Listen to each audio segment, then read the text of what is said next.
시청자 여러분, 그동안에 평안하셨습니까? 지난 시간에 제가 예고해 드렸죠.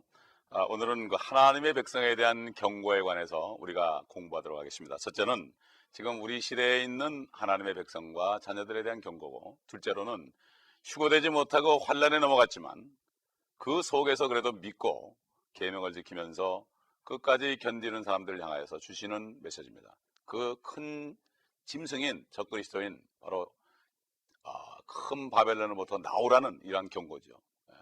지금 시대도 마찬가지로 큰 바벨론이 될 이 로만 캐토릭으로부터 나와서 참 그리스도의 교회 안에 들어오라는 이러한 경고로 우리가 받아들일 수가 있습니다. 그런데 이 18장, 이제 17장, 18장, 이제 17장을 끝냈죠. 근데 18장에는 본격적으로 이제는 어떻게 이 음녀, 창녀인 그 종교 집단이 결국 멸망하게 되는 것인가. 여기에 대해서 정확하게 이제 나오고, 그들이 어떤 정체다. 바로 이 도성들, 이 적그리스도를 나타내는 이 도성들의 특징이 어떤 것인가, 이런 것들을 우리가 살펴볼 수 있는데, 우리가 먼저 이 사람들은 사실은 종교적인 집단이라지만 실질적으로는 교회가 아니고 상업적이고 정치적인 세력이라는 것을 알아야 됩니다. 바티칸 제국이지 바티칸이 어떤 사실은 따져보면 종교 그리스도인들이 아닙니다. 그렇기 때문에 우리는 이것을 잘 알아야 됩니다. 11가지 지난 시간에 좀 먼저 미리 말씀드렸지만 이 도성들의 특징이 바로 큰 바벨론이 될 도성들의 특징이 자세하게 나와 있는데 18장에 쭉 나와 있는데 미리 한번 보면서 보겠습니다. 첫째로 가증한 도성이다, 이렇게 얘기했습니다. 18장 이전에. 그리고 술 취한 도성이다, 18장 3절에 나오죠. 그 다음에 상업적인 도성이다, 18장 19절에 나옵니다. 그리고 이방 도성이다, 4절에 나오고, 잔을 가졌다, 26절에 나옵니다. 교만한 도성이다, 16절에. 그 다음에 7절이죠. 음행하는 도성이다, 9절에 나옵니다. 견고한 도성이다, 10절에 나옵니다. 그리고 부유한 도성이다, 12절에 나오죠. 그리고 사형 선고받은 도성이다. 마지막 11번째는 전능하신 하나님의 진노와 저주 아래 있는 도성이다, 18장 5절에 나옵니다. 우리 잠시 사진을 제가 좀 보여드릴까요? 사진을 보여드리는데 여러분 참고로 보여드리겠습니다. 여러분 아마 놀라실지 모르겠지만 이거는 2차 대전 때 실질적으로 있었던 얘기입니다. 한번 사진을 보시기 바랍니다. 이 사진에 보는 이 장면은 지금 이 히틀러의 군대들이 어느 나라를 정복하고 들어가면은 군대들이 먼저 입성을 합니다. 그러면 뒤에 수녀들과 신부들이 뒤를 따르면서 환영을 받았습니다. 그 당시에 히틀러라는 사람이 교황의 축복을 받고 전쟁에 나가서 입성하는 곳마다 결국 이렇게 저들이 하나됨을 과시한 것입니다. 히틀러보다 더한 적그리스도는 앞으로 또 나타나서 이런 것을 할 것이죠. 똑같은 일이 반복됩니다. 지금 두 번째 것은 1934년 가을 독일 주교 뮬러와 아보스 카라츠라이터와 함께 요직들에 둘러싸인 히틀러다. 히틀러는 결국 캐톨릭의 그 독신한 신자였고, 그 모든 그와 연합한 그 사람들, 나치에 관련된 사람들이 다 그런 사람들이었습니다. 그렇기 때문에 히틀러는 적그리스도의 모형이죠. 그리고 지금 있는 그와 함께 합세한 그 종교 조직은 앞으로 이 창녀가 될 모형, 큰 바벨론의 지금 모형인 것입니다. 그렇기 때문에 우린 정신을 바짝 차리고 앞으로 될 일을 예의 주시해 볼 필요가 있는 것입니다. 그리고 역사는 반복하는 것이요. 사도 요한이 요한일서 4장에 얘기한 것처럼 적그리스도의 영이 오리라 하였지만 이미 와 있다. 2000년 전에 이미 와 있었습니다. 옛날 가인에게 있었고, 그 다음에 에서에게 있었고, 아합에게도 있었고, 뭐 압살롬에게도 있었고, 사울에게도 있었고, 최근에는 이제 히틀러에게 있었고, 뭐 계속해서 적그리스도의 영이 어느 사람을 통해 역사하죠. 그리스도의 영이 사람들을 통해 역사하는 것처럼 적그리스도의 영들도 사람을 통해 역사하므로 이 인류 역사 6000년은 적그리스도의 영과 그리스도의 영과의 대치된 상황에서 결국 그리스도의 영이 승리하는 것으로 끝나기 때문에 그리스도께로 돌아오라는 하나님의 메시지가 6000년 동안 선포되고 있고, 결국은 6일이 지나면 7째 쉬는 것처럼 7번째 하루인 1000년 때는 주님이 오셔서 모든 악을 다 멸하시고 의가 거하는 새 하늘과 새 땅을 만드는 것이 바로 성경의 결론이요, 요한계시록이 결론이 되는 것입니다. 완전히 지금 우리가 본 것은 아까 본 11가지 특징은 로마 교회의 모습이고, 이 모든 사항에 해당될 만한 도성들은 찾을 수 없습니다. 11가지 여러 가지 했죠. 그런 가증하고 술 취하고 상업적이고 이방적이고 잔을 가졌고 교만하고 음행하고 경고하고 부유하고 이만큼 부유한 곳이 없습니다. 그리고 사형 선고 이미 받은 심판받은 도성이요 전능하신 하나님의 진노 아래 있는 저주받은 도성, 이런 도성은 세계 방방곡곡을 아무리 인공위성을 타고 통해 사진을 찍어봐도 단 한 군데밖에 없습니다. 바로 로마에 있는 것입니다. 세계 지도를 보게 되면 5만 개 이상의 도성이 있다고 합니다. 이 도성들 가운데 오직 한 도성만이 부유합니다. 그리고 견고합니다. 또 세상과 짝하고 있습니다. 신비적입니다. 양초가 있죠. 거기에 여러 가지 묵주가 있죠. 불교하고 다를 게 없습니다. 사형 선고를 받았고 저주받고 상업적이며 가증하고 술 취했고 이교도라고 그랬죠. 7산이 앉아있고 잔이 상징물인데 자주색과 주홍색 옷을 입었습니다. 그 안에 들어가 보면 많은 사자들이 자주색과 주홍색 옷으로 다 멋있게 울긋불긋하게 화려하게 금으로 치장했습니다. 그리스도인들은 그들은 죽이고 땅의 왕들을 다스리며 선지자들과 성도의 피해 책임이 있습니다. 수천만을 죽였습니다. 유대인들과 그리스도인들. 이건 역사가 증명합니다. 피해 발자취라는 책을 읽어보시기 바랍니다. 미국 침략의 목사님이 쓰신 책인데 피해 발자취 아주 정난하게 나타나 있습니다. 그 숭배한 무리들이 다 나와 있습니다. 오직 한 성만이 이렇게 지금 큰 바벨론이 될 성으로 우리가 이 땅에서 볼 수 있습니다. 이제 환란 때 되면 이제 바벨론으로 이름을 바꿀 것입니다. 지금 그러죠. 사람들이 모든 길은 한 곳으로 통한다. 어디입니까? 로마로 통한다. 앞으로 그렇게 될 것입니다. 앞으로 그곳이 이제 통치자의 본거지가 될 것입니다.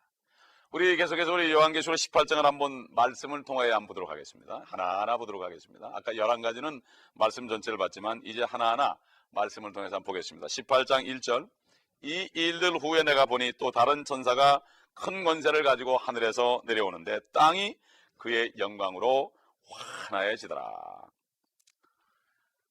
참 여기 그 17장 18장 계속해서 우리가 이 여자가 이제 죽는 것에 관해서, 즉 바벨론이 무너지는 장면에 이제 관해서 우리가 볼 건데, 이미 사실 16장 19절에 있었던 일이죠. 이게 뭔가 하면은 반복되는 게 아니라 이 환란이 결국 네 가지 국면으로 했기 때문에 이것이 순서적인 것이 아니라 동일한 사건을 다룬 거라는 걸 여러분 아셔야 됩니다. 사복음이 예수님에 대한 묘사가 다 다르지만 그게 하나의 묘사인 것처럼 순서적인 것이 아니라 한 묘사를, 한 사건을 다른 면을 다룬 겁니다. 그렇기 때문에 여러분 요한계시록 16장 19절 한번 미리 찾아가 한번 또 복습해 보면은 이렇게 돼 있죠. 또 그 큰 도성이 세 부분으로 갈라지고 민족들의 성읍도 붕괴되며 큰 바벨론이 하나님 앞에 기억되었으니 이는 그녀에게 그분의 맹렬한 진노의 포도주 잔을 주기 위함이라.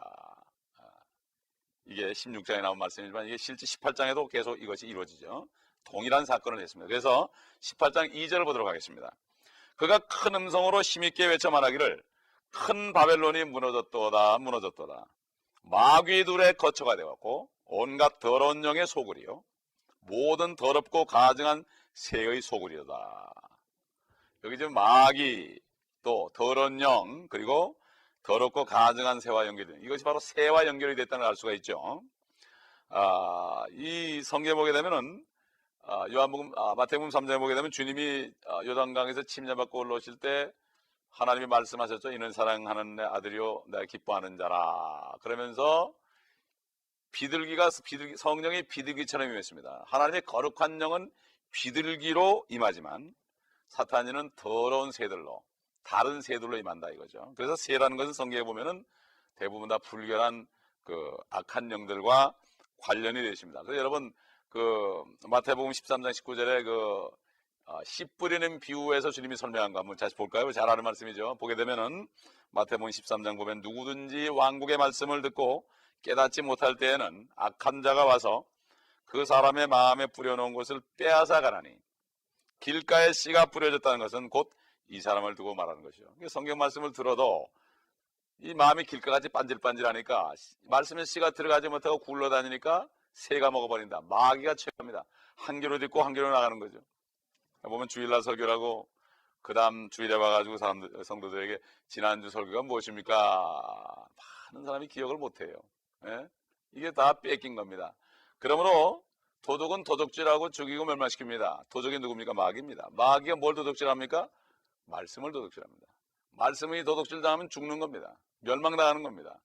말씀 중에서도 구원받는 말씀, 복음의 말씀을 빼앗기면은 영생을 받지 못하고 멸망하게 되어 있습니다. 요한복음 3장 16절을 빼앗기면은 결국은 구원을 못 받는 것입니다. 그렇기 때문에 이 말씀을 받아들일 때 말씀 안에 생명이 있어서 말씀으로 거듭나는 것입니다. 사도 베드로가 그렇죠. 너희가 거듭난 것이 썩어질 씨로 된 것이 아니라 썩지 않고 영원히 있는 하나님의 말씀으로 되었느니라.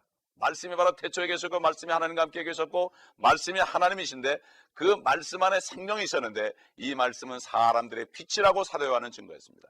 그 말씀이 육신이 되어 우리 가운데 있으니 바로 예수라는 이름으로 사람이 되니까 하나님이 사람이 되니까 우리가 그 영광을 보니 아버지의 독생자의 영광으로 은혜와 진리가 충만하더라. 그분을 영접하는 자는 하나님의 자녀가 된다고 그러십니다. 얼마나 쉽습니까? 사탄이는 어렵게 생각하게 합니다. 결국 여기 새는 하나님의 말씀을 훔치는 바로 새로 비유된 것을 볼 수가 있습니다. 겨자씨 비유 여러분 아시죠? 겨자씨 비유에서도 보면은 마태복음 13장 31절 32절 보면은 거기 나오죠. 어떤 사람이 천국은 어떤 사람이 가져다가 자기 밭은 세상이죠. 뿌린 겨자씨 하나를 같으니 믿은 것 같죠. 그것은 참으로 모든 씨보다 작지만 자라나면 푸성기보다 커지고 나무가 되면 나무를 교회로 볼 수가 있죠. 공중의 새들이 와서 그 가지에 보금자리를 만드느니라. 여기 보면 그리스도인들이 와서 보통 얘기하는데 이거는 사실 틀린 겁니다. 그렇기 때문에 우리가 그렇게 배웠지만은 공중의 새들은 뭐죠? 사탄의 더러운 영들이 와서 교회에 기슬 드린다. 그러므로 이 푸성기 같은 것이 나무가 됐죠. 비정상적입니다. 그렇게 자라니까 새들이 와서 기슬 드린다. 교회에 잘못된 교리가 들어오게 되고 그렇게 되면은 결국 필요 이상으로 커지니까 결국은 거기에 새들이 깃든다. 더러운 영들이 깃들어서 많은 사람들을 죄악으로 끌고 갑니다. 이것을 우리가 알기 때문에 대형화를 추구하는 것이 결국 좋은 것이 아닙니다. 대형화 시대가 되어 있습니다. 대형화하게 되면 거기 누가 숨어 들어오는지 모릅니다. 그러므로 아이들이 큰 대형화된 교회에서 잘못하면 잘못된 아이들 마수에 걸려서 잘못된 걸 많이 봅니다. 하나님의 목자들은 자기 양들을 다 볼 수 있어야 됩니다. 볼 수 있으면서 그들을 다 관찰하고 이리가 올 때 그들을 쫓아내고 그 양떼들을 먹이고 또 병을 고쳐주고 하나 그들을 인도해야 될 책임이 있습니다. 이게 바로 참된 목자의 사인 것을 우리가 볼 수가 있습니다. 그러므로 대개 이렇게 해석을 하지만 이 새들은 그리스도인이 아니라 공중의 권세 잡은 그 악한 귀신들이다 하는 것을 알 수가 있죠. 우리 전도서 10장 20절에 봐도 이런 말이 있죠. 이는 공중의 새가 그 음성을 전하고 날짐승이 그 일을 퍼뜨릴 것입니다. 결국 공중의 새들이 좋지 않은 일을 할 것을 얘기했습니다. 결국 귀신들은 귀신들의 영적인 세계에서 그 영적인 교통과 직관되는 것이고 더러운 새들은 특히 귀신들과 같은데 그 새들은 절대로 그리스도인이 아닙니다. 그럼 이 성경을 잘 우리가 보아야만 되는 것입니다. 우리 계속해서 계시록 18장 3절 4절을 보겠습니다. 이는 모든 민족들이 그녀의 음행으로 인한 진노의 포도주로 취한 까닭에 땅의 왕들이 그녀와 더불어 음행하였고 또 땅의 상인들은 그녀의 사치의 풍요함으로 부유하게 되었도다라고 하더라. 또 내가 들으니 하늘에서 다른 음성이 나서 말하기를 나의 백성들아 그녀에게서 나오라. 그리하여 그녀의 죄들의 동참자가 되지 말고 그녀의 재앙들도 받지 말라. 하나님의 명령입니다. 나의 백성들, 그럼 첫째는 유대인입니다. 그런데 그리스도인들에게도 영적으로 적용할 수가 있습니다. 결국 그리스도인들이 로마 교회에서 나와야 된다고 지금 말씀하는 것입니다. 이 말씀을 듣는 길은 복된 자들입니다. 듣는 길은 복된 자들입니다. 우리는 하나님의 말씀을 따라가야 되지 어떤 사람의 말도 따라가면 안 됩니다. 옛날 베레아에 있는 사람들은 사도 바울이 설교를 했지만 그게 정말 하나님의 말씀에 있는가 없는가 확인하고 따랐지 절대로 그냥 따르지 않았습니다. 유명한 사람이라고 해서 절대로 말을 따르면 안 됩니다. 아무리 높은 사람이라서 말을 따르면 안 됩니다.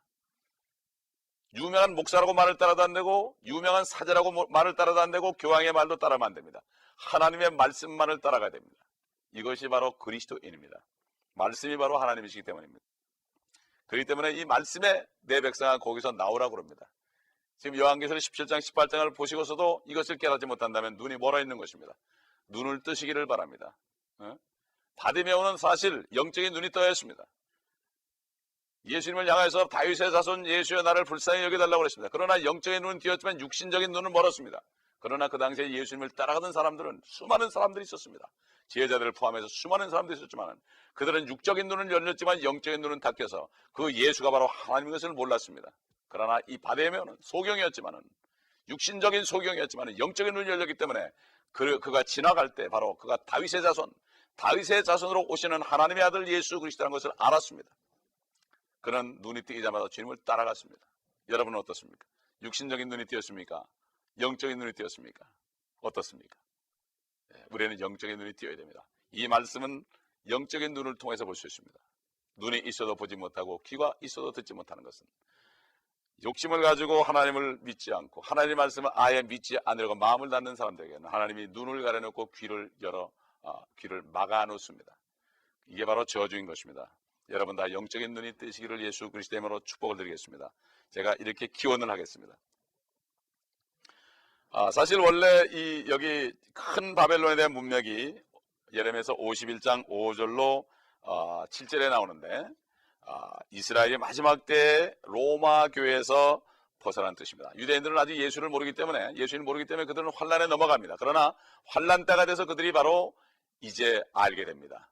적그리스도가 유대인으로 올 겁니다, 분명히. 그래서 그들에게 7년 평화적을 먹고 그들을 잘 대해주다가 나중에 후 3년 만에 되면은 성전에, 예루살렘에 재건된 성전 안에 들어가서 내가 하나님이라고 그럴 때 그들이 속은 것을 알고 그때 비로소 난리를 치고 도망을 갑니다.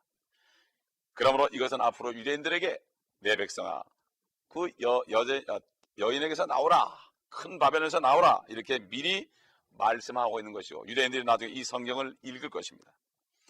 물론 현재 교황 바울은 유대인들에게 접촉하고 있죠. 우리가 잊지 말 것은 적그리스도가 더 적극적으로 앞으로 접근할 것입니다.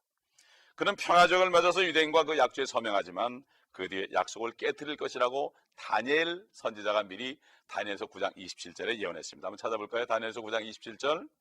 그가 많은 사람들과 더불어 한 주 동안 언약을 확정하고, 그는 적그리스도입니다. 앞으로 올 적그리스도요, 한 주는 7년입니다. 7일인데 7년이죠. 그 주의 중간쯤에 3년 반이 지나고 그가 희생자와 예물을 금지시킬 것이요, 그가 가증함을 확산시키므로 황폐케 하리니 진멸할 때까지 할 것이며 정해진 것이 황폐된 자에게 쏟아지리라. 이 큰 바벨론이 이제 적그리스도 나라가 망할 것을 얘기하고 있습니다. 우리는 쏙지 말아야 됩니다. 로마 가톨릭의 추기경단이나 교황이나 신부나 주교나 어떤 개신교 신자들이나 유대인들이나 어떤 것을 할지라도 이 현재 앞으로 큰 바벨론이 될 이 집단은 어떤 목적하에 이르는가 하면은, 어떤 그들은 믿음하에 움직이는가 하면은 목적이 수단을 정당할 수 있다. 목적만 좋으면 수많은 사람을 죽여도 상관없다. 그래서 결국 예수회라는 것을 만들어서 그들이 가는 곳마다 수많은 사람을 무참해 죽였습니다. 정치와 결탁해가지고 그 나라를 점령하는 데 사용했습니다. 로욜라라는 사람이 이 예수회를 만들었죠. 그가 가르친 특별한 철학을 배경으로 해서 모든 로마 교황은 프로테스탄트나 유대인들에게 생명과 자유, 평화와 관역을 약속하고 양심의 거리낌 없이 1년 이내에 그들을 죽일 수 있다고 선포합니다. 계시록 18장 4절은 직접적으로 환란 중에 이스라엘에게 말하는 것입니다. 물론 이 구절은 로마 가톨릭 교회의 구성원이라면 누구에나 해당됩니다. 가능한 한 속히 나와야 되는 것입니다. 참 그리스도이시는 예수님을 죽인 유대인들에게 주님은 예언하셨습니다. 장차 적그리스도를 그들이 영접할 것을 이렇게 예언했습니다. 2000년 전에. 한번 보실까요? 요한복음 5장 45절에 보게 되면은 내가 내 아버지의 이름으로 왔으나 너희가 나를 영접하지 아니하는도다. 만일 다른 자가 자기 이름으로 오면 너희는 그를 영접하리라. 분명히 보면 앞으로 올 적그리스도는 유대인의 피가 섞인 사람일 것입니다. 유대인들은 그렇지 않으면 그들을 영접하지 않을 것이고 그들과 조약도 맺지 않을 것입니다. 우리는 여기에서 이것을 바로 알면서 앞으로 유대인들이 적그리스도를 잘못 알아보고 진짜 메시아로 영접했다가 큰 낭패를 당한 것을 알 수가 있는 것입니다. 그러므로 우리가 이것을 잘 알고 여러분이 이 요한계시록 17장과 18장을 자세하게 읽어보시고 예레미야서 50장 51장을 자세하게 읽어보시면 거기에 바벨론에 대한 예언들이 다 나오는 것입니다. 그 다음 편에는 우리가 바벨론에 대한 애곡에 대한 말씀을, 바벨론이 이제 무너지는데 무참하게 무너집니다. 그 바벨론이 무너지는 것에 대해서 이제 얼마나 애통스러워 나는 것에 대해서 우리가 공부할 것인데, 참으로 이제 그렇게 되면은 이제 19장에 넘어가게 되면은 이제 심판자 예수 그리스도가 오시는 것입니다. 그렇기 때문에 이 재앙이 앞으로 이 바벨론에 하루 만에 임한다고 그랬습니다. 주의 날 하루 만에.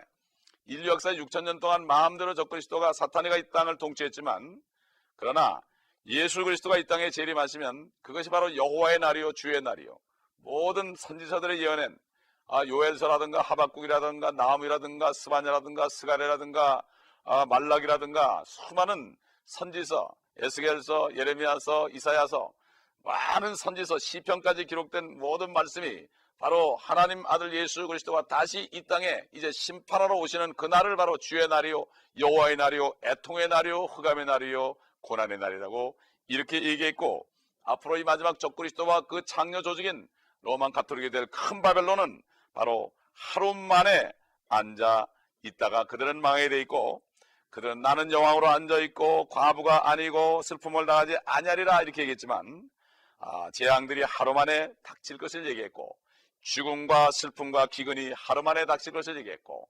그녀를 불로 완전히 태울 것을 이제 앞으로 말씀하고 있는 것입니다. 여기에 대해서 하나님은 강한 주이시요 심판하는 주이시요 하나님은 강한 하나님이기 때문이라고 말씀하고 있는 것입니다. 그렇기 때문에 이런 역사가 앞으로 일어날 때 거기를 둘러싸고 많이 거리하던 수많은 사람들이 하루 만에 무너지는 그 바벨론을 바라보면서 애통하는 이러한 모습을 우리가 볼 수 있습니다. 우리는 잠깐 지나가는 세상에서 여기서 우리가 행복을 찾지 말고 앞으로 주님이 오실 때 하늘과 땅이 통일되면서 정말 죄도 없고 악도 없는, 사탄도 존재하지 않는 그러한 아름다운 하늘과 땅에서 우리가 주님과 함께 다스리는 이러한 삶을 살아야 될 것입니다. 그렇기 때문에 사도 바울은 디모데전서 2장 4절에 하나님은 모든 사람이 구원을 받고 진리의 지식에 이르기를 원하느니라고 그러십니다. 여러분, 이 진리의 지식이 뭡니까? 하나님의 말씀입니다. 바로 하나님의 말씀은 진리입니다. 이 진리가 바로 예수 그리스도입니다. 성경은 바로 예수 그리스도 전체를, 모든 말씀이 예수 그리스도에 관해 증거하는 것입니다. 그렇기 때문에 바로 예수 그리스도에 관한 것을 아는 것이 바로 진리의 지식입니다. 그러므로 예수 그리스도에 관해서 아는 것은 첫째로는 아담의 모습으로 오셔서, 죄인의 모습으로 오셔서 우리 죄인으로 위해서 십자가에서 피를 흘려서 죽으시고 부활하심으로 믿는 자에게 성령을 주심으로 믿기만 하면은 그를 통하여 은혜로 구원을 받는 것이다. 영이 거듭나고 혼이 구원을 받으며 육신까지도 이제는 주님이 오실 때 새몸을 입는 이러한 소망을 갖는, 이게 바로 진리의 지식이요. 둘째는 이제는 앞으로 그 예수님이 다시 오실 때는 심판주로 오셔가지고 믿지 않는 자들과 악한 자들 다 심판하시고, 거짓 선지자와 그 짐승과 그 사탄이는 다 불못에 던져버리고 이제는 새하늘과 새 땅을 만드심으로 앞으로 새 예루살렘이 하늘에서 내려와서 이 땅에서 권함받은 수많은 주님의 신부들이 그 안에서 보석으로 빛나는 그 집에서 주님과 영원토록 사는, 이것이 바로 진리의 지식입니다. 이것이 성경 전체의 결론입니다. 성경 말씀만이 얘기하고 있습니다.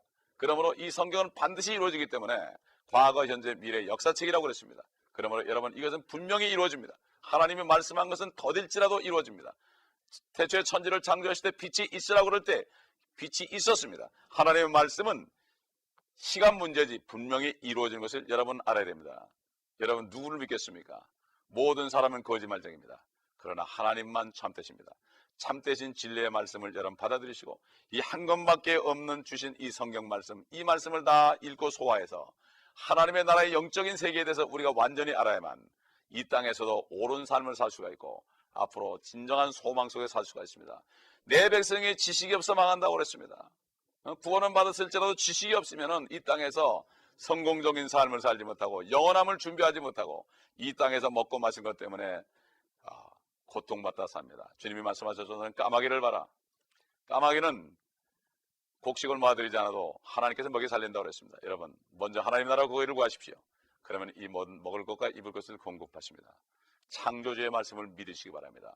믿음으로 세상을 이기시기 바랍니다. 믿음으로 사시기를 예수 그리스도의 이름으로 축원합니다. 기도하겠습니다. 감사합니다. 아버지 하나님, 이제는 우리가 더 말씀 안에 확신해지고 진리의 지식 안에서 이제는 말씀으로 무장하여 이 험한 세상에서 하나님의 말씀으로 전신갑주를 입고 주님이 오실 날까지 전신갑주를 벗지 않고 항상 성령의 말씀을 칼을 가지고 신발을 신고 모르는 사람들에게 복음을 전할 뿐만 아니라 말씀으로 견고해져서 주님 오실 때 영광스럽게 주님을 만날 수 있도록 한 분 한 분을 축복하여 주옵소서. 주 예수 그리스도 이름으로 감사하며 기도합니다. 아멘.